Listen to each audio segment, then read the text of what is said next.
Imaginez une sélection universitaire composée de joueurs d'une vingtaine d'années qui collent une fessée à une équipe de vétérans de la NBA. Et pas n'importe lesquels puisqu'il s'agissait de All-Star. C'est ce qui s'est produit à l'été 1984 et pas qu'une fois. Pour préparer les Jeux Olympiques de Los Angeles à une époque où les joueurs NBA n'y participaient pas, la fédération américaine sélectionnait des joueurs évoluant en NCAA. Pour les jauger et les préparer, la Fédé les faisait affronter des sélections de joueurs NBA. Mais ce que personne n'avait prévu, c'est que cette sélection universitaire allait s'imposer 8 fois. C'est ce qu'on vous raconte aujourd'hui dans l'histoire de basket.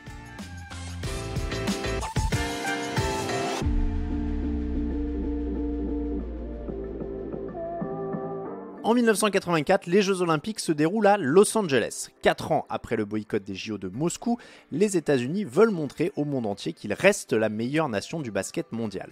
Dès le mois d'avril, Bobby Knight, le coach légendaire des Indiana Hoosiers, prévoit des essais à Bloomington en convoquant pas moins de 70 joueurs.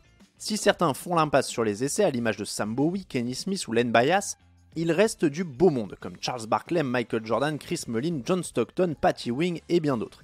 Vous les avez reconnus, ces 5 joueurs alors universitaires deviendront des superstars et seront 8 ans plus tard dans la Dream Team de 92.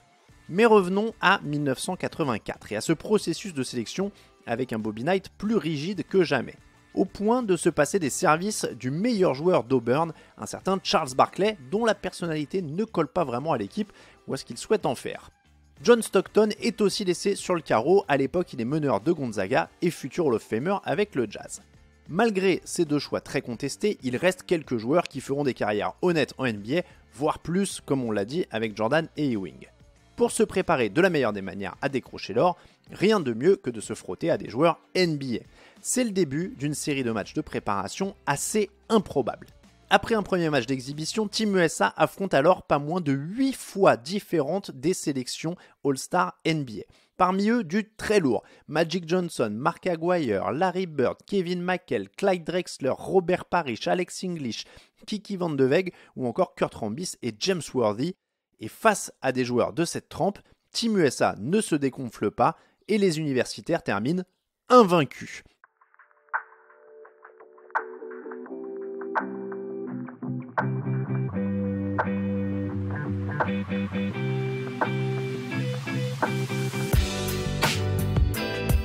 Le point d'orgue de cette préparation a lieu le 9 juillet devant pas moins de 67 000 spectateurs à Indianapolis dans un Hoosier Dome flambant neuf. À l'époque, il n'y avait jamais eu autant de spectateurs pour assister à un match de basket aux États-Unis.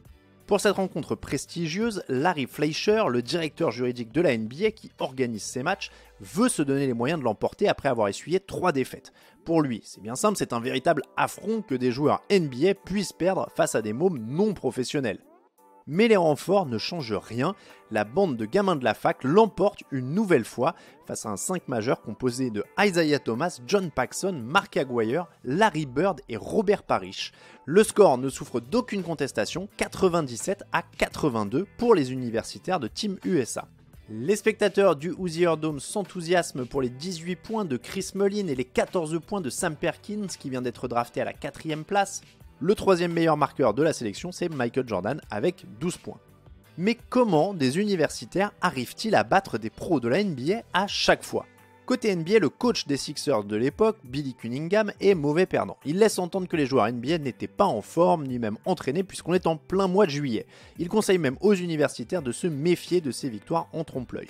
Mauvais perdant Cunningham, mais il n'a pas tout à fait tort. Sports Illustrated racontera que ce même Cunningham avait bien essayé d'organiser un entraînement, mais aucun joueur ne s'était pointé et le coach avait même fini par faire un concours de shoot avec un ami. C'est dire si les joueurs NBA étaient motivés par cette opposition pendant leur congé. Des pros pas habitués à jouer ensemble, sans entraînement, face à des jeunes en pleine préparation qui allaient rejoindre la NBA dans quelques mois, l'exploit était donc possible, surtout avec Michael Jordan et Patrick Ewing aux commandes. Une autre rencontre marqua cette préparation, celle disputée à Milwaukee. Ce jour-là, Knight demande aux joueurs NBA de jouer plus physique que d'habitude pour préparer au mieux son équipe pour les JO. Message reçu 5 sur 5 par Mike Dunleavy, le père de l'actuel manager des Warriors. Sur un drive ligne de fond de Michael Jordan, il lui arrache carrément la tête. Résultat, Jordan se retrouve avec le nez en sang. Aujourd'hui, ça vaudrait une expulsion directe et plusieurs matchs de suspension. Physique ou pas, la sélection NBA prend encore une fessée, 94-78.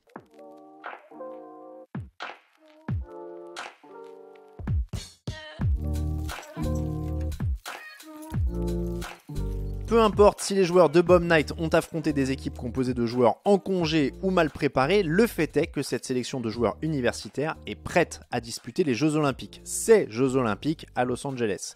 Quelques jours après en avoir terminé avec ses matchs amicaux, les coéquipiers de Jordan débutent leur route vers l'or par une victoire de 48 points face à la Chine. C'est le début d'un parcours sans faute avec des victoires écrasantes. La plus grosse fessée sera pour la France avec une défaite de 58 points, 120 à 62. Il faut dire que les Bleus étaient fortement diminués puisque le coach avait sanctionné certains de ses meilleurs joueurs comme Richard Dacoury et les frères Beugnot pour des retards divers et variés. À l'arrivée, les États-Unis s'imposent en finale 96 à 65 face à l'Espagne. 4 ans plus tard, ce sera l'humiliation avec une défaite des joueurs universitaires au JO de Séoul.